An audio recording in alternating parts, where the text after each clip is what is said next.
It's been a long time since I felt truly at home. It must be something in your bones that tells you when you've finally arrived. Yes, now this is it.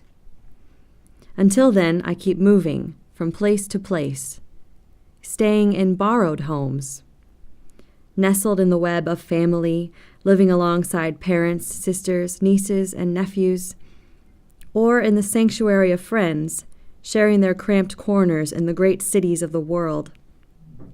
Sometimes the homes of strangers who open up their sacred spaces with great faith in humankind.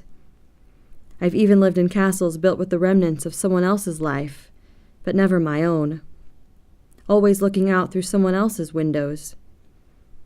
And now, finally, I have my own little corner of the world, but my bones haven't settled yet, and I can't help but imagine that far-off place where I will finally feel at home.